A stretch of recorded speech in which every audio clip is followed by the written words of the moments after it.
Faslun fi adabil muta'alim. Ini suatu pasal pada menyatakan adab orang yang belajar. Ya, jadi magahnya tentang masalah adab katanya orang yang menuntut, orang yang merenung. Bermula adab orang yang belajar serta orang yang mengajar akan yaitu beberapa perkara.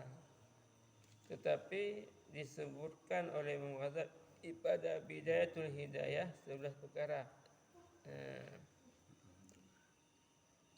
Adapun adab burung yang murno serta orang yang mengajar. Yo adab katanya orang serta orang yang purno katanya. Yang padu-padu boh adab. Tetapi yang kebuka oleh Imam Ghazali di sini dicok dalam kitab Bidayatul Hidayah nasilah perkara. Pertama, apabila berdapat dengan gurunya maka hendaklah ia mendahulukan memberi salam. Yang pertama ni apabila kita yang berumpa dengan goreng kita yang awal tanya yang disalim.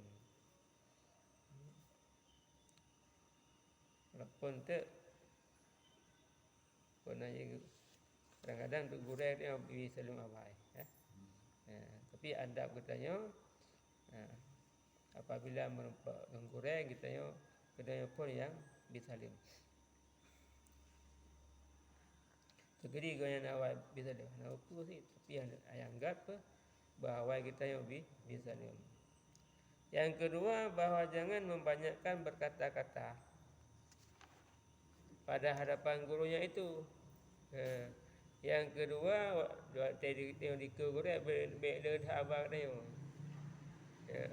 Apa yang ada pegah bah juga. Jadi hana ada tadi menyekat kepada kasih dia pegah bah. Yang baru dia pegah bah. Pegah bah boleh juga. Yang ketiga, bahawa jangan ia berkata dengan barang yang tiada ditanya oleh gurunya. Yang kelima, adab katanya murid yang dah pegah sesuatu yang hendak tanya.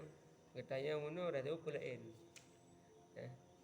Yang ada jadi apa yang katanya yang tak jawab. Hendak katanya yang tak jawab. Katanya tidak sia. Yang yang lain beda aja. Ya, kenapa kah anak tembak dia?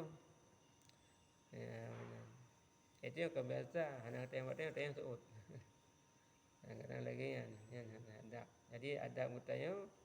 Jadi tak pegah apa yang katanya. Atau yang anak tembak beda tak pegah.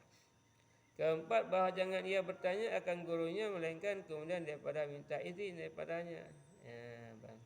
Yang keempat, itu baik kata mengenai kepada guru melainkan dia tak izinnya izin ungkulun temannya pertanyaan. Nak beri izin ya silakan tanya. Dah tanya nak beri izin mempereh dari atas. Baru dapat. Kelima, bahawa jangan ia menyangkali akan perkataan gurunya itu dengan kata si fulan menyalahi akan yang engkau kata itu atau barang sebagainya. Yang kelima, dia membaca tentang perkataan daripada guru dengan cara tahu si fulan yang pernah atau yang bukan leno salah dengku. Si fulan lagi yang berah. Anak sabar dengan si fulan. Anak sabar lagi tunggu fulan berah. Jadi atau yang buah lero dengku yang berbeda dengan si fulan berah. Yang hanya lagi. Ibarat si watena pernah perkataan yang menentang dengan apa yang kita dengar yang beda pegah sih. Beda pegah orang ni. Ibarat si menurut long dengar-dengar. Tak lagi orang tu guna langsung kan tunggu je pegah kamu nan tunggu lain lagi dalam pegah. Tu ada ya hanya pegah nan.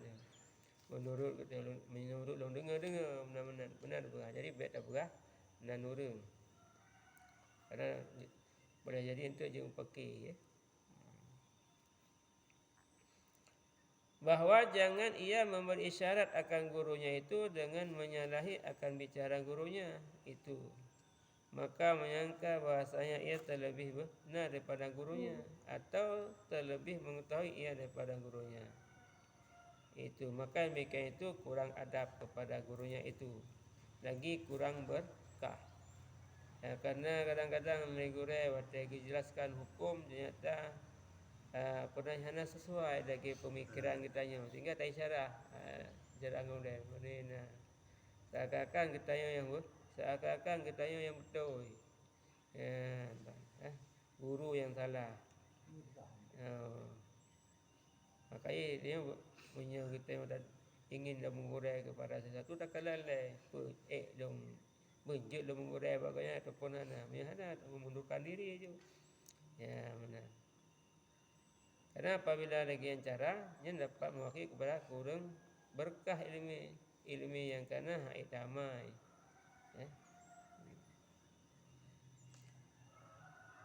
Kadoh pernah antara hati dia dengan pernah antara hati dengan mengurai hana cocok. Makanya kurang berkah ilmu. Karena katanya sebenarnya hati dia upah dengan ngurai. Nya hana pas ngurai nya ho tajak mentang ilmu yang kata pore hana berkah. Ilmu keroi urung keroi. Lagi minyak dengan hana tepat.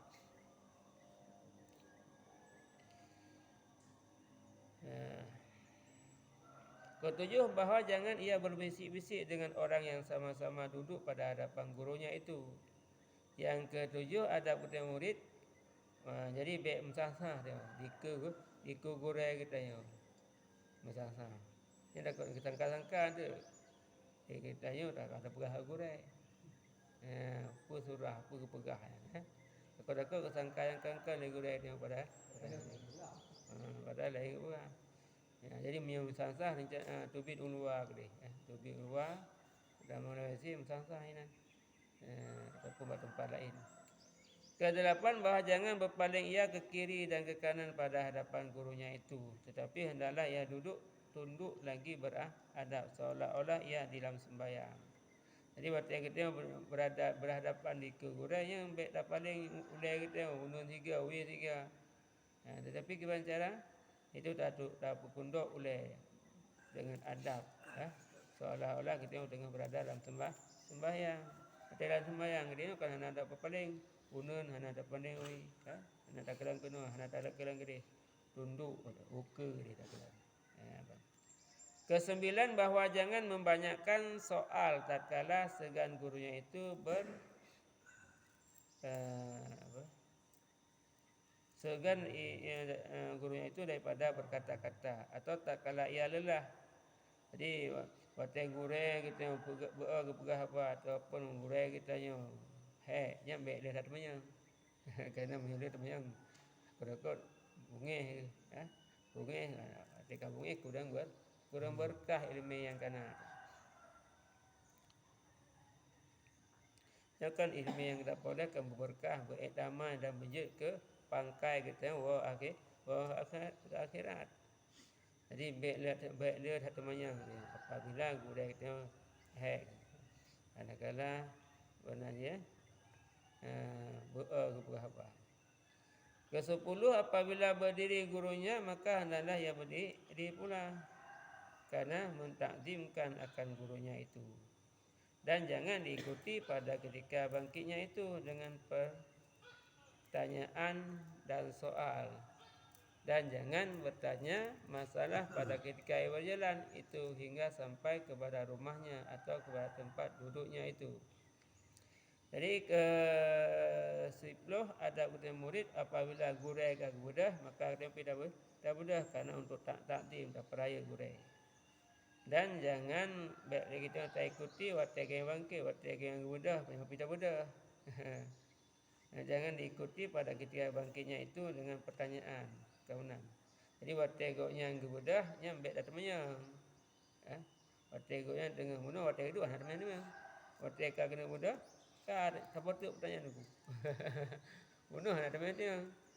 Waktu kena budah siapa tu pertanyaan. Jadi baik waktu budah baik dah temannya dan baik tatanya waktu tengah kerja panjang waktu kata rumah ataupun waktu kata tempat duduk yang baru ada temannya. Baik tengah kerja ada temannya. Yang kan hana ada kecuali menyangka kesilakan yang sudah ada jadi saya juga sampai hasil adu yang saya tidak ada yang nanti baru kata mah semuanya. Ke-11 jangan jahat sangka dengan gurunya itu. Ya. Segala perbuatan yang zahir menyalahi etikadnya atau bersama perbuatan gurunya itu dengan pengetahuan atau dengan adabnya. Karena guru itu terlebih tahu ia dengan segala rahsia syariat serta seperti hikayat Nabi Musa dan Nabi Khidir. Maka bahwasanya perbuatan Nabi Khidir memasukkan akan perahu orang, merusakkan merusakkan akan perahu orang yang tempat ia menampung akan dia atau membunuh ia akan kanak-kanak yang kecil yang belum lagi berdosa. Maka pada zahir perbuatannya itu menyalahi akan syariat. Dan sebab itu maka ingkar Nabi Musa akan dia pada permulaannya, tetapi pada hakikatnya tiada menyalahi akan batin syariat. Dan sebab itulah bahwa Nabi Musa pada akhir perbuatan itu membenarkan akan dia. Jadi yang ke-11 dia buruk sangka dia kepada guru. Nyo yang ludah dia. Buruk sangka kepada guru, seakan katanya yang betul, seakan katanya yang benar.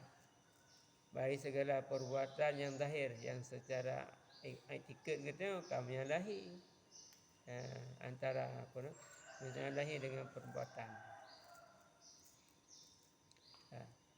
Jadi yang suruh jangan buruk sangka kita kepada guru daripada segala perbuatan yang zahir yang menyalahi daripada etikad kita yang ataupun kesalahan perbuatan guru dengan pengetahuan kita yang menurut pengetahuan lagi tapi kurang kebubuk lain ataupun kesalahan perbuatan guru dengan adat roh.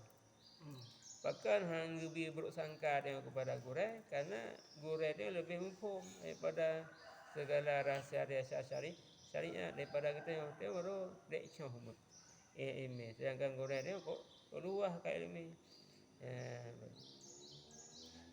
Yang bandingannya lagi contoh itu cerita Nabi Musa dengan Nabi Khidir.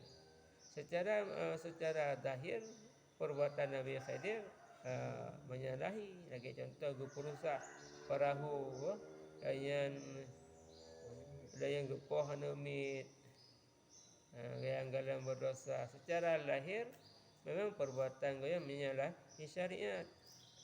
Makanya Nabi Musa keingkar. Tapi pada hakikatnya hanya menyalahi ya. Waktu gubi penjelasan kajilah. Makanya terjadi kita